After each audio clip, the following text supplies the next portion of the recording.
Hay algo bien curioso en la política mexicana, porque muchas veces el verdadero problema, pues no es que te acusen directamente de algo. El verdadero problema es aparecer cerquita del incendio, aunque sea de ladito. Y justamente algo así fue lo que terminó pasando con la gobernadora de Veracruz, Rocío Nale, y todo este tema de las empresas señaladas por presunto huachicol fiscal. Pero a ver, vamos por partes, porque seguramente mucha gente vio el tema en redes sociales, escuchó algo por encimita, pero realmente no terminó de entender qué fue lo que pasó. Todo esto explota después de investigaciones periodísticas de medios nacionales donde aparecen operaciones relacionadas con empresas señaladas presuntamente por esquemas de huachicol fiscal. Y dentro de esa red empresarial termina apareciendo el nombre de Fernando Bilbao, que seguramente ustedes dirán, bueno, ¿y ese cuate quién es? Pues es nada más y nada menos que el esposo de la hija de la gobernadora Rocío Nale. Lo están acusando por vínculos y transferencias entre compañías relacionadas con la investigación. Y claro, apenas empezó el run, apenas empezó el ruidito mediático y la gobernadora salió rapidísimo a responder en medios de comunicación. Pero aquí viene lo interesante porque pues su defensa fue muy específica. Prácticamente dijo que en ese momento pues todavía no era su pariente, todavía no era su yerno. Y siendo honestos políticamente, pues sí tiene lógica lo que intenta hacer, porque busca separar tiempos, marcar distancia, decir, espérense tantito, no la quieran o no me quieran conectar automáticamente con algo que ocurrió antes de que existiera formalmente pues esa relación familiar. Pero el problema es que la percepción pública no funciona tan técnica. La gente no se pone a revisar qué fechas de bodas, relaciones societarias, árboles familiares. No, hombre. La gente escucha empresa, escucha combustible, millones, SAT, huachicol y automáticamente empieza el ruido. Así funciona la política hoy. Sobre todo en redes sociales donde todo explota rapidísimo. Y ojo, aquí también hay que poner algo importante sobre la mesa, porque luego las redes sociales se vuelven tribunal en 5 minutos. Vaya, ¿hasta para qué necesitamos luego la Suprema Corte de Justicia, que los ministros y ya tenemos las redes sociales? Pero hasta este momento no existe una acusación judicial directa contra la gobernadora Rocío Nale ni contra su yerno, Fernando Bilbao. Lo que existen son investigaciones periodísticas y señalamientos sobre operaciones presuntamente irregulares. Y esa diferencia pues importa muchísimo, porque una cosa es el desgaste político y otra muy distinta, una responsabilidad penal comprobada. Pero claro, aquí entra el ingrediente que vuelve todavía más delicado el asunto, que es el huachicol fiscal. Porque además, mucha gente todavía escucha huachicol y piensa luego en ductos perforados, en pipas clandestinas, en gasolina robada. Pero el huachicol fiscal ya es otro nivel. Estamos hablando de esquemas empresariales, importaciones, evasión de impuestos, triangulación de combustible. Estamos hablando de movimientos fiscales bastante complejos. O sea, ya es un asunto donde se mueve muchísimo dinero que de verdad no pasan esas cifras ni por nuestra cabeza. Y según la investigación, estos operadores habrían evitado pagos de IEPS, pagos de IVA y de otros impuestos relacionados con combustibles. Estamos hablando de cientos de miles de litros, no de una multita cualquiera de oficina. Por eso cuando aparece, aunque sea indirectamente, un nombre cercano al poder alrededor de este tipo de temas, pues el escándalo explota prácticamente solo. Y aquí es donde entra otra parte incómoda para Morena. Porque buena parte del discurso político del movimiento durante años fue precisamente el combate a la corrupción, el combate al huachicol. Repito, el huachicol, una palabra que creó Andrés Manuel López Obrador.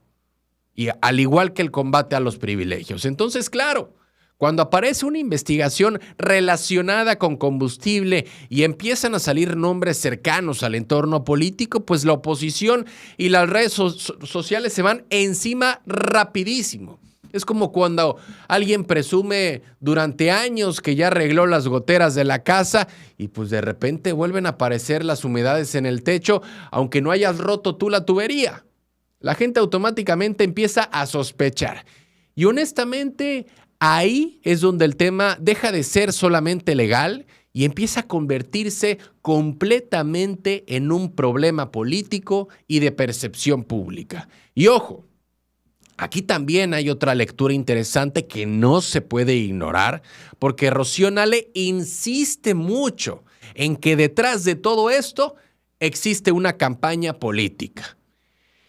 Y bueno, a ver, siendo honestos, tampoco es una idea tan descabellada, porque en México, pues las guerras políticas ya no se pelean solamente en elecciones, ya no se pelean solamente en el famoso día D.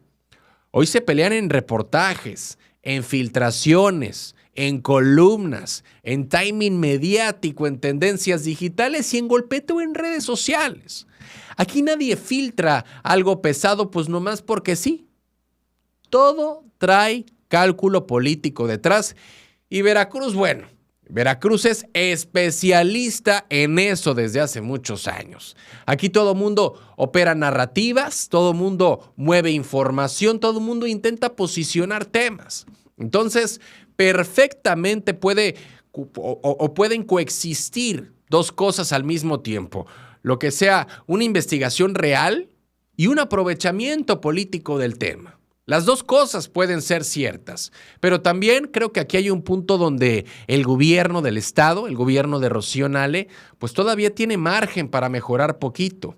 Y es sobre todo la manera en la que responde a temas delicados, porque es de reconocer y es de aplaudir que la gobernadora salga rápido a reaccionar y a tratar de aclarar este tipo de situaciones, porque muchas veces la reacción inmediata pues es confrontar, es minimizar, es hablar de ataques, es entrar al choque y a veces eso termina siendo todavía más grande la conversación pública porque la gente ya no espera políticos perfectos, eso ya ni existe, pero sí espera ver un manejo más frío, un manejo más calculado, menos reacción emocional, sobre todo porque Rocío Nale ya no es solamente una gobernadora estatal cualquiera.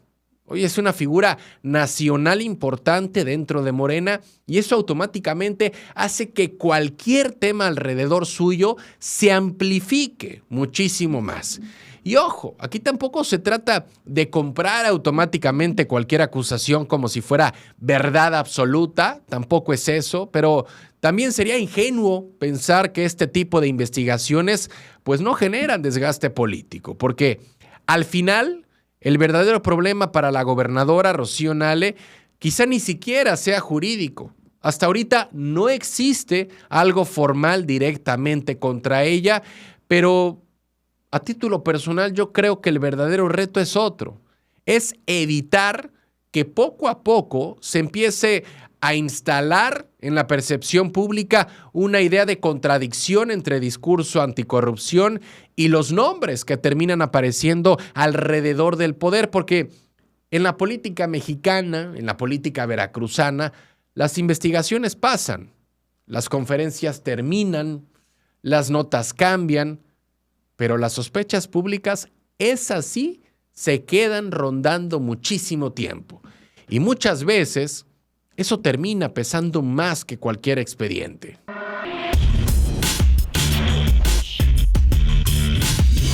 Y bueno, vámonos a la capital de Veracruz, vámonos a Jalapa, porque ya se acerca el 2027 y eso, pues bueno, a muchos nos encanta la grilla, a muchos nos encanta ver los candidateables, pero en Morena, Jalapa, pues ya ni siquiera necesitan que la oposición les pegue tan fuerte, porque las señales de tensión ya están saliendo desde adentro. Y ojo, no estamos hablando de cualquier grilla menor de café político, estamos hablando de personajes. Estamos hablando de personajes importantes del propio movimiento, empezando a mandarse mensajes bastante directos rumbo al 2027. Porque Juan Vergel, identificado políticamente con el grupo cercano al senador de Morena, Manuel Huerta, salió a criticar públicamente a varios perfiles morenistas, pues que ya empiezan a moverse políticamente. Entre ellos, un Ricardo Agüed, que no lo hemos visto tocando casa por casa todavía, lo hemos visto en el gabinete estatal, pero sí vemos a personajes como Tato Vega, como Diego Castañeda, como Doreni García Cayetano, pero aquí hay algo interesante porque no todos representan al mismo grupo dentro de Morena. Yo sé que cualquiera de ustedes podrá decir, bueno, pues todos pertenecen a Morena, todos están relacionados al gobierno del estado, pero no. Ahí es donde realmente se pone buena la lectura política. Por ejemplo, Tato Vega es visto como alguien cercano al círculo político no de Morena, de Rocío Nale. Mientras que Doreni García Cayetano ha sido más identificada con el grupo político de Cuitláhuac García Jiménez. Y cuando empiezas a ver eso, pues entiendes que aquí ya no estamos hablando solamente de congruencia partidista o de cuidar los tiempos electorales. Aquí lo que empieza a verse es algo mucho más clásico en la política veracruzana y en la política mexicana. Estos grupos internos midiéndose fuerzas antes de tiempo. Porque hay que recordar que todavía faltan unos cuantos meses, será aproximadamente unos 2 o 3 meses en los que empiezan los procesos formales, pero obviamente ya cualquiera quiere aparecer, cualquiera quiere estar en las primeras listas, y eso es lo que Vergel pues básicamente acusa. Que varios ya andan en modo campaña, varios ya andan recorriendo colonias, tomándose fotos, entregando apoyos, moviendo estructura y posicionando imagen. Pero aquí la gran contradicción es que todos los que les mencioné, Castañeda, Doreni García Cayetano, Tato Vega, Ricardo Agüed, que no se le ha visto tanto, pues todavía ocupan cargos públicos. Y claro, oficialmente el proceso electoral ni siquiera arranca todavía, pero siendo sinceros, en Veracruz nadie siente que el 2027 esté lejos. Al contrario, muchos actores ya traen el motor calentándose desde hace meses y eso pasa muchísimo en la política. Todos dicen públicamente que pues todavía falta mucho, pero pues por abajo ya andan acomodando fichas, están haciendo reuniones, están operando grupos y están tratando de no quedarse fuera de la foto futura. Ahora, el nombre que también levanta muchísimo ruido es el de Ricardo Agüed, porque si Ricardo Agüed, el actual secretario de gobierno, exalcalde de Jalapa, pues eventualmente sale del gabinete estatal para competir rumbo al 2027, Morena como partido prácticamente estaría intentando blindar políticamente a Jalapa. Y eso no es poca cosa. Porque Jalapa no es cualquier municipio. Jalapa es la capital política del estado. Controlar Jalapa significa control territorial, significa estructura, narrativa y sobre todo muchísimo peso rumbo a cualquier situación estatal, pero sobre todo el 2030. Por eso empiezan los recorridos, por eso empiezan las entrevistas, empiezan las reuniones casuales, las fotos sonrientes y hasta los mensajes medio disfrazados de trabajo institucional.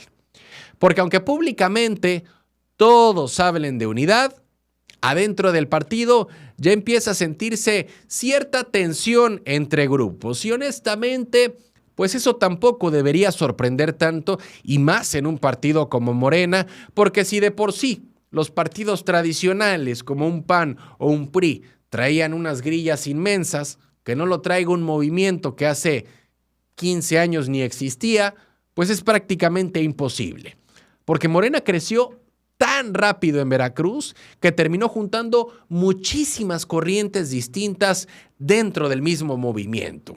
Llámese expriistas, expanistas, grupos obradoristas puros, operadores regionales, cuadros cercanos a Rocío Nale, grupos ligados a Cuitláhuac García, gente cercana a Manuel Huerta Y obviamente todos quieren peso rumbo al futuro, rumbo al 2027, rumbo al 2030, pero el detalle es que mientras más se acerca el 2027, más se empiezan a aflorar esas diferencias internas. Y de por sí desde hace meses ya se veían, pues, cercanos a esta fecha electoral todavía más. Porque una cosa es unirse para ganar una elección y otra muy distinta es ponerse de acuerdo cuando empieza la pelea por la candidatura importante. Porque hay que recordarlo, en el 2027 en Veracruz se disputan diputaciones locales y diputaciones federales. Y eso es justamente lo que empieza a olerse dentro de Morena en Veracruz. Eso es justamente lo que empieza a olerse en la política veracruzana. Este reacomodo de fuerzas, este hecho de ver quién está más cercano al poder, porque todavía ni arranca formalmente el proceso electoral. Y ya están empezando los jaloneos, ya están empezando las indirectas, ya están empezando las señales de quién quiere controlar qué rumbo al futuro político del Estado, porque al final, más allá del discurso de transformación y de unidad, la sucesión del 2030, la sucesión en las diputaciones del 2027, ya empezaron a mover ambiciones, ya empezaron a mover estructuras y grupos internos que apenas están comenzando a asomarse públicamente.